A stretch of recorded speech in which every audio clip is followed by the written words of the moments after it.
So, what is happening, everyone? It's Roman for Tech Out Loud, and we have a special guest here. Why don't you introduce yourself? Well, I think that would be me. Or do you have actually someone else on call? I don't know. No. Uh, or you're talking to your dog again. Um, this is Mick. Um, yeah. What the hell am I going to introduce myself? It's Well, me. I mean, we've known each other since high school, Yes. which is a long time ago. Yes. I feel old now. Thank you. Yeah. No, but we've known each other a lot, and I thought it's about time to do one of these special episodes since Doug is on vacation at Cape Cod. Doug, have a good time with the family. Have a nice vacation, Doug. Yeah, he definitely earned it. He's a wedding photographer, self-employed. So That's yeah, not work. yeah, he's a working maniac. So and like he started this website again, and he just called me up and is like, "Hey, Roman, we used to have a website years ago. Um, I just want to have another website." And then I'm like, "Yeah, sure, I'm up for whatever." So yeah, now we're doing Tech Out Loud, and Oh, nice idea. yeah, we're both motivated. So I wanted to talk to you about if there were you were working at like a wind power company, right? Yes, I was one of the big ones in Germany.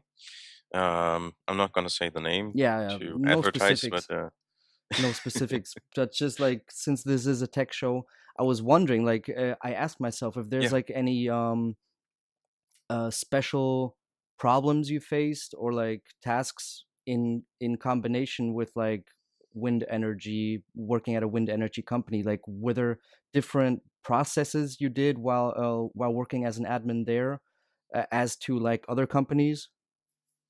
Well, of course, every company is different. Major changes are always the leadership styles. And in my case, I was working in the IT department doing the basic help desk. So that's not the best job in the world, as most people know. But it was okay in this kind of company. The company is pretty big. It has, I think, 10,000 plus employees around the world. So you're facing, of course, problems in all kinds of languages. Um, if you have a company that big, you do have a big infrastructure, and it's quite hard to know everyone and get to know everyone. And of course, every character is different. So yeah, you have to, yeah, adapt. Um, what was different in this case is the kind of uh, customers I had, or the employees in the company are my customers. So the customers I had were from simple wind farm technician who are well, not simple, but they are wind farm technicians. They might work in some kind of steel factory. They might cut down big steel structures, or yeah, For those whatever. for those rotator blades, right? No, the rotator blades are actually made of wood What? mostly, and Wow. the same compound you use in cars, but no metal at all. The wood is balsa wood, the really light one. To be It's like mostly used flexible in the wind, or to be flexible and really light, because right, you of course want this to is turn. as efficient as Uh, possible as to not waste yes, energy, yes, just like having the windmill just turn itself. yes, and Right. every heavy part on the rotor blades is of course going to be inefficient. Yeah, because we always see these rotator blades. They are huge. We always see them like Yes, transported on highways or whatever in these big convoys, and you'd never ask yourself the question: is that wood or is it metal, plastic? I'm like, yeah, sure, it's metal. It's like huge and it looks, I mean, great, right? Just to it's actually there might be some sort of aluminium beam in the alloy. middle, Yeah, yeah. but it's mostly wood and wood planks, and there's some sort of plastic on the outside so it doesn't wither. yeah, but they're actually pretty light. Yeah, Well, considering they're like 30 meters long, yeah. it, it's relative, but yeah. Um, well, of course, as you have so many different parts, you do have to make a base for this. So they are built on concrete or steel concrete, and actually, this company where I worked at had an old steel factory. It had an old concrete factory for itself, and on and on. And of course, you have all different kinds of workers. You have technicians. You have the simple workers that are pouring concrete every day. The people working in research and development, who of course might have some sort of degree and are really smart and really well Educated, like advanced and academically. educated. Yeah. Of course, there were different problems. The one has problems to, I don't know, start the PC at all. The other one doesn't find certain parts of his program or something crashes in his hardware. Uh, well, the important part about this job is always to adapt, right? Yeah, and I think like you have to research for yourself a little bit about the company and like the specifics maybe. Um, but I think that's just through adaptation, as you said. Why would a concrete worker call you with his PC? Like, isn't he just Well, is he just of like a normal construction worker? yeah, of course, it's a construction worker, but the construction worker does, of course, have some sort of boss who does, of course, have to fill out some kind of forms, who has to document what has been built. You have to write down the work times and Right. whatever. If there's anything happening, you have to write it down, of Sure. course, There's report it. like Uh, technology facets from bottom to the top, obviously. Like, of course, yeah, yes. There's computers everywhere. yeah, Of course, someone might use them more, one might use them less. There's always someone in every part of the company who can't print. Mostly it's a yeah. classic out of paper error, but yeah. You know, um, that's well, Never hurts to call tech support.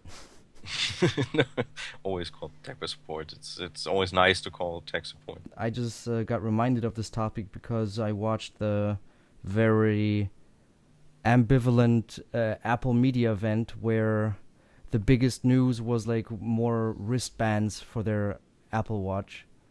Oh, And great! yeah, yeah. I love wristbands. No, but actually the best news was two or three pointers they had at the beginning for like environmentally friendly stuff, and they usually did that, and now they're like almost 100% renewable energies. All right.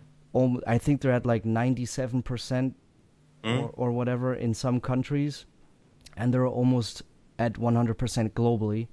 So they're nice. using all renewable energies, and they talked about like their wind farms, their solar farms and stuff, and also they have this new robot. What was it called? Liam, and they presented it in a very comedic way. It's like a really complex, kind of like a CNC machine that can Yeah. take apart an iPhone with the screws and everything. Everything's automated, so it can actually take apart an iPhone, like with all the small CPU parts and screws and whatever, and then recycle all the stuff. So So let me just repeat that. Apple did have to invent a robot to repair their iPhones because no human can disassemble them anymore. yeah, I guess they're just. I guess Apple is just sick of all those Chinese suicides. You know, they just Oh, oh. a robot isn't gonna kill itself. It's just gonna start getting aware of itself and killing others. Yes, of course. Well, I don't know if you've read it, but I've been watching the graphic cards market pretty close in the last few weeks, and Nvidia has announced some sort of new graphics chip which is intended for deep learning. This is some pretty crazy shit because we're talking artificial intelligence, and we're talking artificial intelligence, and some parts of that, even the guys who invented it don't understand it anymore. So that's the part where it gets scary, and I'm thinking Terminator. That's the point where you're like, guys, I'm out. Skynet's been born. Yeah. I think the point, the dangerous point is when the technology, if you buy a piece of hardware with specific software on it, and the software develops itself, right? That's like where, and I'm not talking about like updates that you get from people working on computers, but when the software changes itself Well, you or mean updates if it's itself, actually kind of. learning, If it's learning, exactly. Yeah. yeah, that's a scary part. You don't want that. Yeah. Actually, you don't want that because you don't know where it will stop. Um, yeah. So like, if you have these Google cars, right, autonomously driving cars, are they gonna have the same parameters for recognizing traffic, or are they gonna adapt and learn to like specific, maybe rush hours or vacation when everybody, I don't know, like when there's just a lot of traffic, are they gonna know how to adapt? Are they gonna learn it themselves, or is it just really parameters gonna be put down from Google? Well, I'm still waiting for the Google car to flip the finger and say, you know, jam up in traffic, start honking, and yell at people. But only, let's be honest, if you if you let someone learn, at some point he's going to be frustrated. I don't want a frustrated computer anywhere. Yeah. But yeah, okay, that's tech for you. Uh, Yeah, I mean, I'm gonna be the first one who buys one of those self-driving cars because let's be honest, can't driving, drive if you don't it. if you I'm sorry. don't if you don't have a Corvette or like a Mustang, Yeah. driving a car isn't that great. If you have like a fucking Seat, right? Manual shift, I could, yeah, care less about driving. So I care more about drinking and getting to my party destination and getting back with a self-driving car. That's like more important to me than driving myself, honestly. Well, considering the costs for this and considering that they are in the early years, definitely not gonna be able to drink and be driven. Yes. uh, there is something that substitutes for this. It's called public transport. I don't know if you heard about it. Yeah, I don't know if you noticed where we're living. We're living in northern Germany, and if you don't have a like a dragon boat, if you don't have a dragon ship, like a Viking ship, you're shit out of luck, because Yes, okay. there's no Um, subway, and I, there are, of course, always taxis. yeah, So that's an option. And this it's shirt, probably this in the shirt, long term, of course, it's going to be more this expensive shirt is than a actually self-driving car. But this shirt is actually woven out of pure gold fabric. yes, of course. That's why I can Just like your pay headphones, for right? a taxi. Yes, exactly. No, these are actually I love them. They're probably made some sort of they're really actually pure expensive. jade. Yeah, it's just Yeah, yeah, jade. yeah. Okay, so you were looking at GPUs. Like, which one are you looking for? You said there's going to be a new generation of NVIDIA graphic cards coming out. Actually, there's gonna be a new generation of NVIDIA and ATI graphic cards coming out. They're gonna present the chips. Well, right now I'm a bit in waiting for it because my graphics cards crashed and yeah, so I need a new one. I started to look around and realized, okay, there's going to be a new generation pretty soon. We're talking not just an updated version of the old ones. Um, I think the NVIDIA Maxwell chip uh, is based on a chip from somewhere from 2011, Hmm. so it's not really new. and the ATI chip is actually older. It's based on the CNG, I think, which basically is both chip generations are really old. So So they they're so they more just like at least 4 years old. so they just slapped some more transistors on it and Yeah, they of course use the same kind of mechanism to build them. So they are all built on the I think 26 nanometer scale, mm, and there's going to be new chips coming out with built with the 16 nanometer scale. So that of course means you can put more power on a smaller chip, and it's hopefully going to be more energy efficient. mhm. Um, I hoped NVIDIA would be trying something new and present the new chips uh, on the Cebit, Right. Yeah. but actually they didn't. Of course they didn't.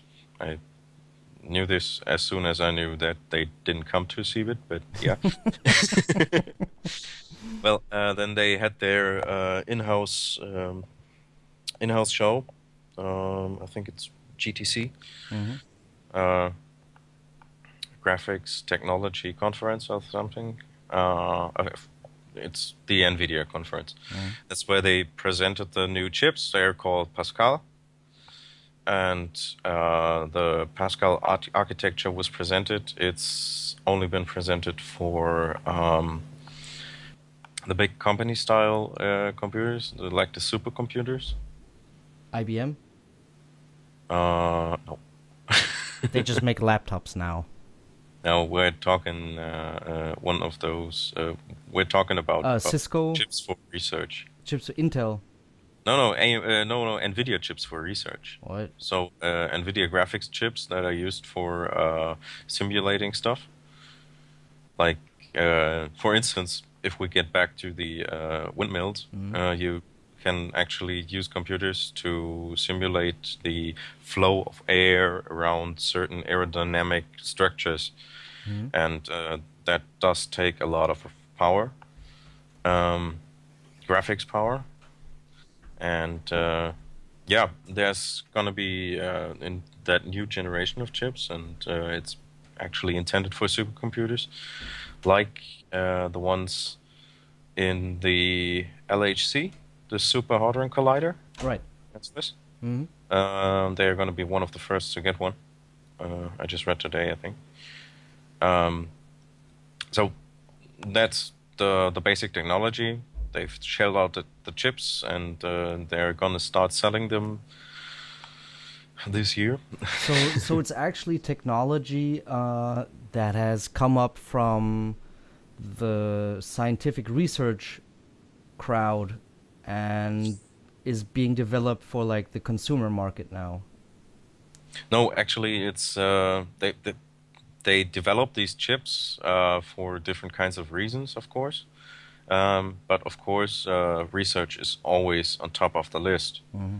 And if you think medical research or Hmm. space travel or whatever, it's going to be important. Yeah. And that's why they mainly shelled out those units first, I think. But now that we have the basic layout of the chips, we have basic information about the chips, we're gonna see those graphics chips pretty soon. NVIDIA has presented the chips for the research and development parts, the really expensive ones. I think I read a price of 10K plus somewhere, so that's not really a consumer. Yeah. Um, maybe it was 30K. I'm not 100% sure. And it was pretty hefty. The consumer cards are going to follow. Mm. They're, as far as the rumors go, going to shell out those at the Computex. Hmm. When is that? Um, beginning of June. I think 1st of June or something. Hmm. Somewhere in Asia. I'm not 100% sure. Um, it's definitely not where I'm going to be, so I'm just going to follow it online. Um, But that's supposedly where they're gonna shell out the next graphics cards for the higher end section, not the high end, but the higher tier, Hmm. not enthusiast. So we're talking probably somewhere around the $500 to $300 price range, which would be the interesting part. Yeah. And of course, there's still graphics cards out there like the GTX 970 Right. and GTX 980, Hmm. which are around right now. And you can already see the prices falling down Hmm. since the new chip has been presented. So that's not really the point where I will be buying a GTX 970, which would be in my price range right now. I will just wait a little more and see what's coming in June.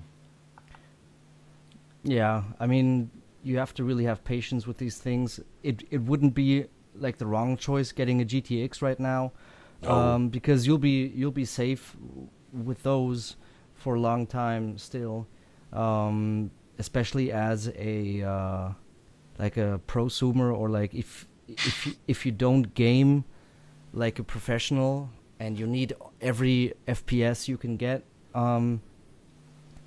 Yeah, but I'd also wait for the new technology just to see what it's all about, and just have that one upper tier technology level.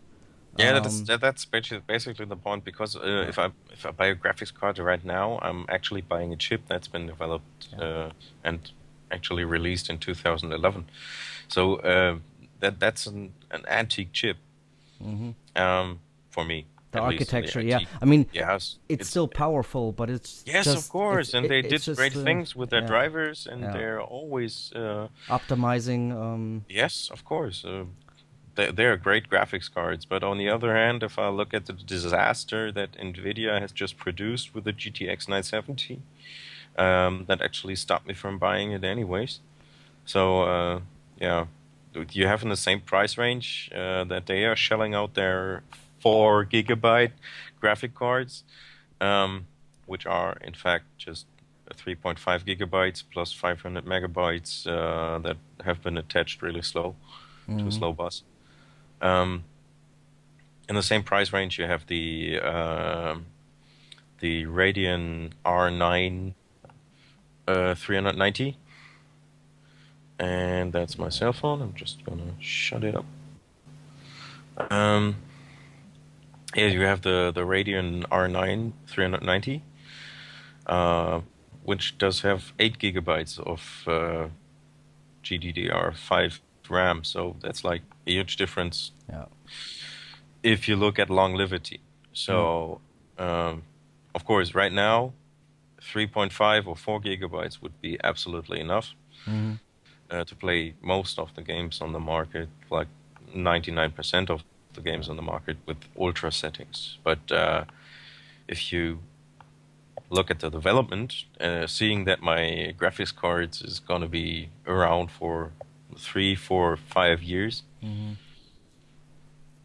do I know what is going to be the requirements in 3 years? I don't Um. think it's going to be enough. So, Yeah. yeah. I mean, one of these days there's gonna be another crisis coming around, right? Crisis 5 or whatever, and you're gonna, yeah, have your whole living room filled up with your GPU. Um, I would like that. yeah, so being now officially again a PlayStation 4 person, those are not things that I'm that I'm concerning myself with, other Yeah, than you're not concerning yourself with good graphics, I know, but exactly. oh, No, no, no. no, I no. mean, let's be honest. The PlayStation 4 technology is also pretty old already. Yeah. So you should probably wait and see what's going to be out in the console market soon. Well, Uh, there um, isn't. There's always 7 to 10 years between the consoles, but Sony, there's been rumors that they want to do a 4K PlayStation 4.5. They probably want to use one of the new chips that's coming out. As I said, AMD is also releasing new chips. So yeah, I mean that would be the first time that a console maker is bringing out a console other than the usual 7 to 10 year cycle. You had like 7 years between the PS1 and the PS2, and then like 10 years for the PS2 and the PS3. That's like the usual cycle, 7 to 10 or 6 to 10 years, and I don't know if what Sony's planning. I think they're just gonna. The rumors are it's just gonna be a 4.5 with like way faster GPU, way faster CPU, and it's gonna be 4K compatible with like the VR headsets and whatnot. Well, if you're talking VR, and that's what I was actually looking at to be at least in the lower end tier of VR compatibility. Um, so you at least have to get a GTX 970 or Mm. a Radeon R 390. Um, Do you that's know? when I'm looking at that. Of course, the PlayStation and the Xbox and whatever, if they want to go VR, they are gonna have to wait for the new chips probably, Yeah, because the old chips are gonna be pretty obsolete and probably gonna be sold off cheap, so they can integrate them in their boxes. I don't know I actually what they're thought gonna do. a good idea initially could be making a console that you can upgrade yourself, right? So have like a nice Lego box, like It's a called a computer. yeah, but you don't need to. I don't know, just make them. Yeah, but it's Yeah, computers of course you want is to a be able to huge replace like parts. Buy an upgrade for your PlayStation 5. that Buy would be the cool. the, the new RAM I mean, it device is slot. it is a Of computer. You can replace all those things, course. Yes. but like you shouldn't. Well, the programming doesn't hold up to that, so it's going to be pretty Yeah. hard. Um, So I don't know a lot about the VR technology. I just know. Do you know anything about it? Um, why does it need to have such a big GPU usage? Why do well, you? that's pretty easy to explain, Okay. because you see, VR tech is of course pretty new right now, and the ones that just come on the market, I think it's two. It's the HTC Vive and HTC Vive, and the Oculus.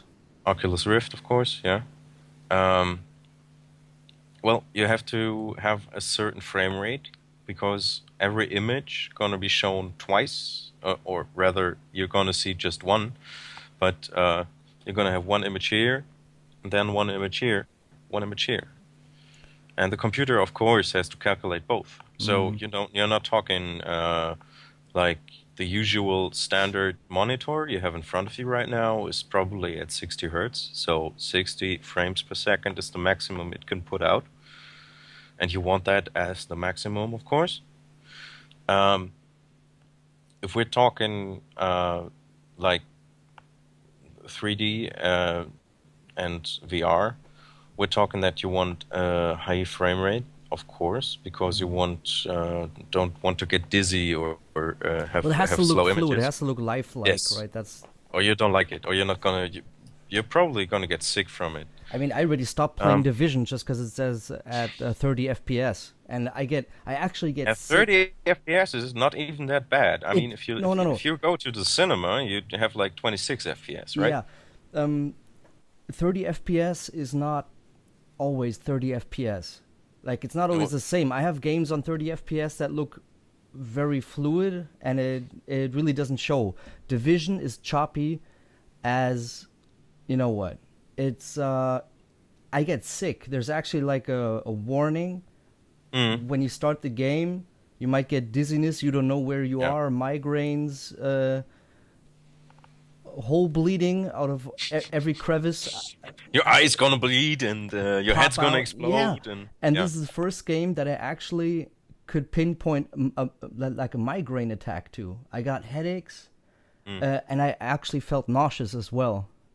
it sucks. I did play 6 hours, Okay. but, Um, but I can play 6 hours of other games that have 60 FPS or like just different rendered 30 FPS. I don't know why it's so choppy on Division. It just really doesn't look very good. And you're doing a lot. You're throwing grenades. You're jumping out of the way. You're healing. You're shooting. You know.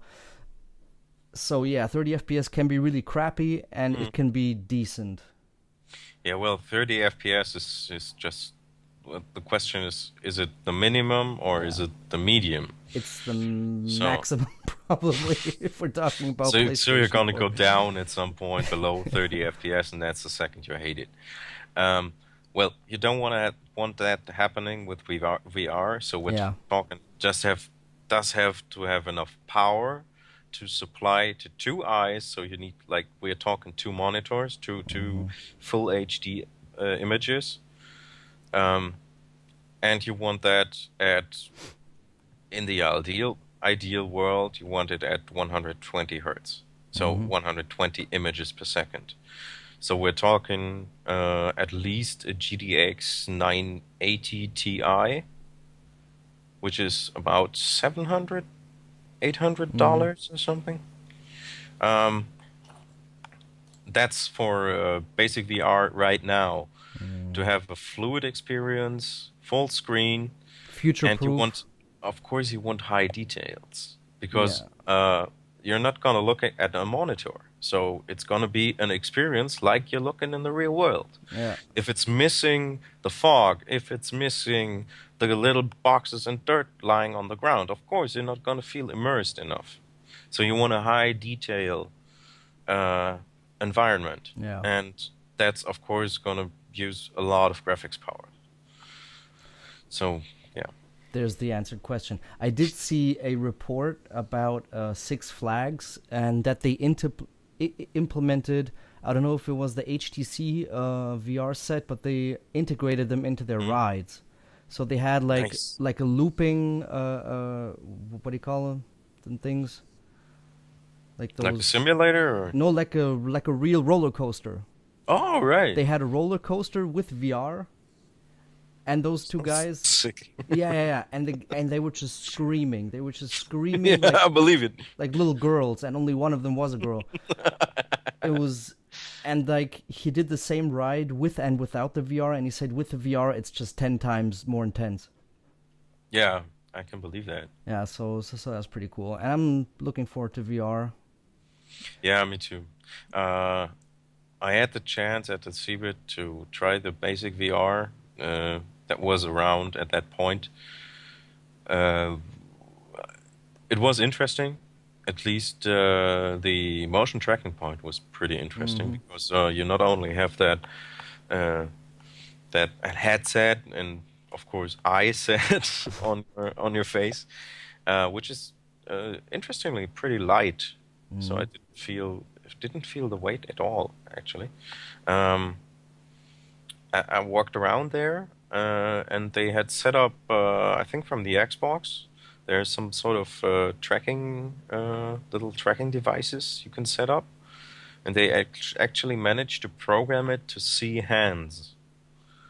So they have a device there set up um, from some sort of console that actually sees your hands and your hand movements. Well, the Xbox, Was able to track that. the Yeah. Xbox box, whatever that is, that the movement that they can, Thingy. it can I think actually the see your technical heartbeat. term is thingy. Thingy, right? The Xbox motion sensing thingy, it can Yeah, actually see your heartbeat.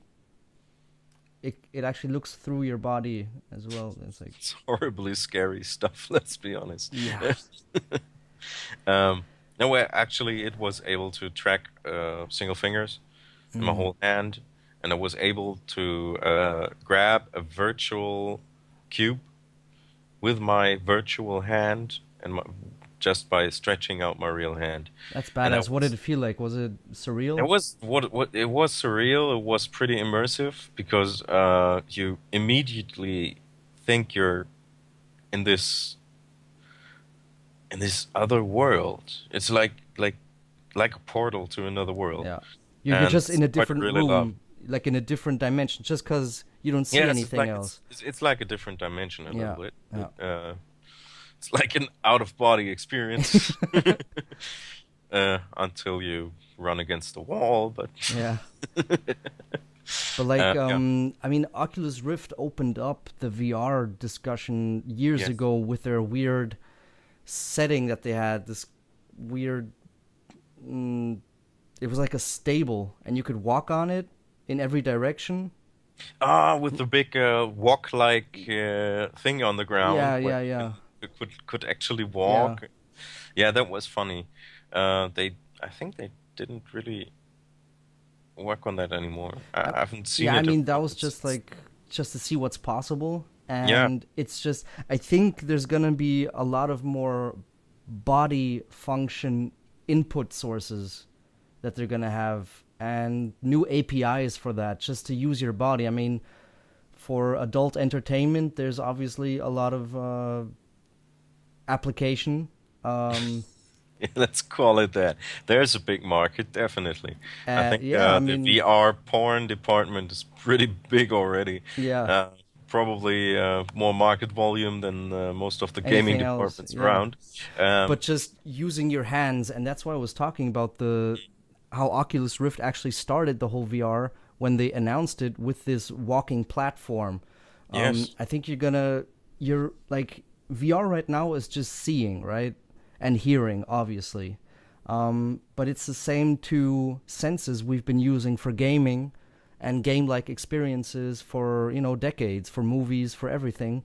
And I think having different just motion input sources or whatever, like actually feeling stuff, like taking the apple, right, as you said, Yeah. or walking, and actually just different driving sources.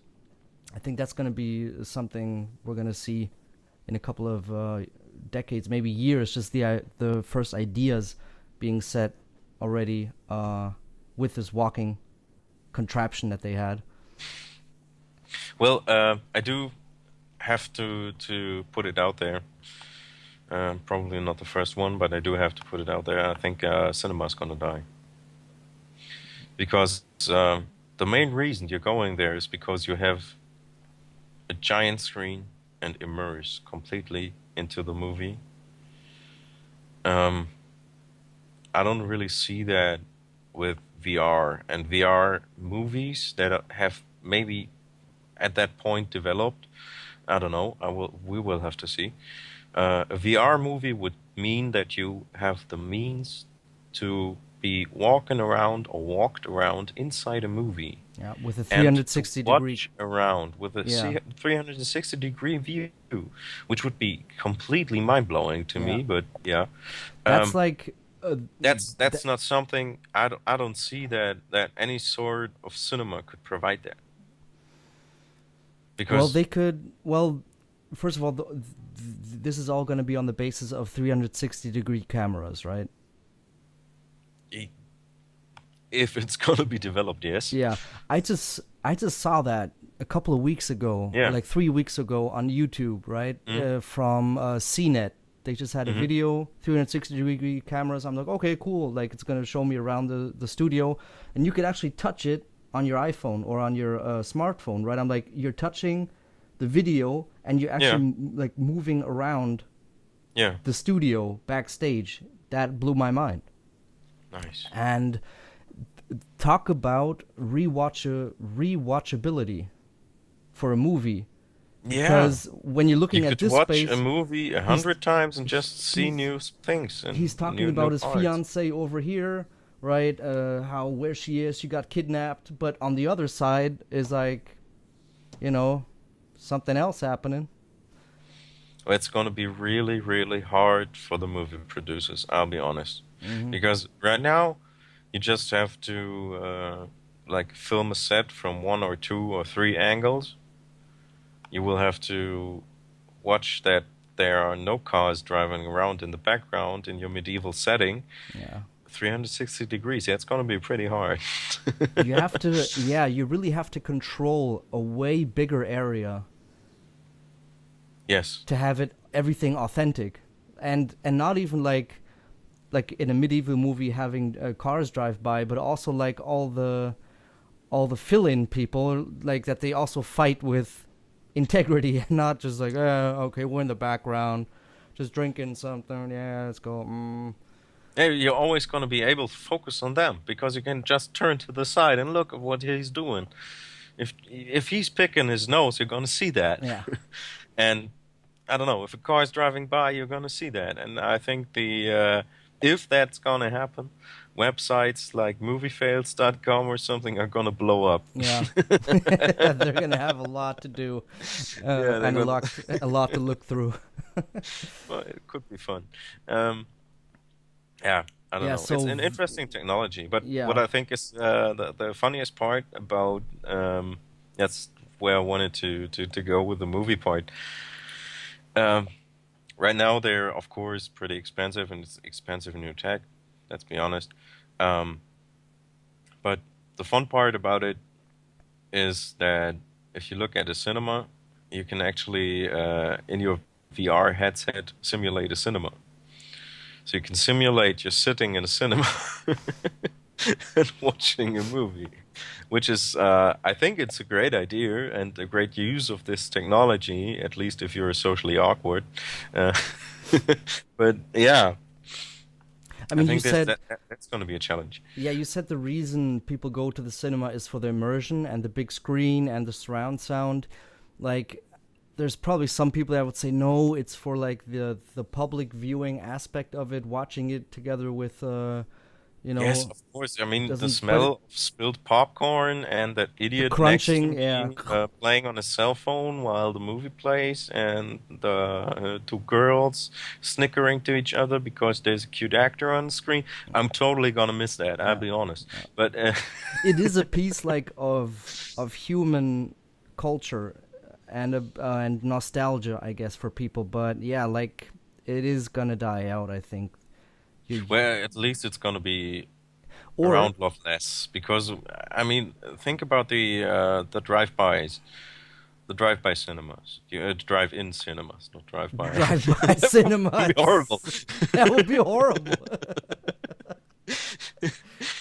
Yeah, and just thinking about four dudes cruising in a lowrider, just coming by, pulling out a movie screen. Watch this. This is Four New Jack hours City. later. This is New Jack City 2. Yeah, guerrilla movie showings, So I mean, like driving by, putting out the yeah. projector. So the theaters would actually have to one up their technology, whatever they're going to use. Maybe they're going to have like walls of 360 degrees. They're always Probably. going to have to deliver something you can't simulate yourself. People with Yes. big homes, they have like their own cinemas, but they're not as big, they're not as loud. Um, and it's not the, I think we're also animals of habit, right? So we like the popcorn smell, we like the people there. It's part about going outside for once, right? The chance to go outside and see different humans, right?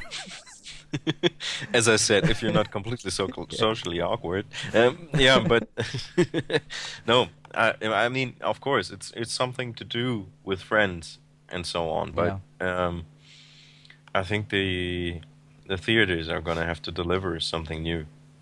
They are gonna have to reinvent themselves maybe a little yeah, because I don't know, just a nice comfy seat and some popcorn are not gonna cut it anymore. I yeah. think. Uh, we will see what would happen there, but that's like far out of reach, so we don't Well, have to think about that so far. I mean, for It's us, not gonna die out in the next two yeah, months. no, no, no. But it's a development we can talk about, and once it Yes, of course. happens, we're like, we've been saying it for years. I told you, Sonny. Oh, Okay. So I yeah. mean, we've hit the 1 hour and 40 mark, 1.5 hours, Yeah, you're gonna cut it down to about 10 minutes and put it online, right? and it's only like scenes of me. Yeah. You posing. So, do you have anything to say? Any last words? Yes, I love your headphones. That's Thank you, bro. great. I love them as well. They're stylish because I'm so hipster. Oh yeah. Alright, bro. Okay, I want to thank you. yeah. Thank you because you have been a great guest, and yeah, we'd like to have you on more. We'll see about that. So, guys, you can hit me up at Conan the Barber at Tech Out Loud. Twitter is Conan the Barber. And my PS4 ID is Conan the Barber 42. And if you want to see any more of me, just have to call the NSA and ask them because I'm not going to put it online. They have everything Yeah, they that you probably have need. my backups. I asked them for it, but they Yeah. still haven't replied. I don't know what's going on. All right, bro. Okay, see everybody. Bye bye. Bye.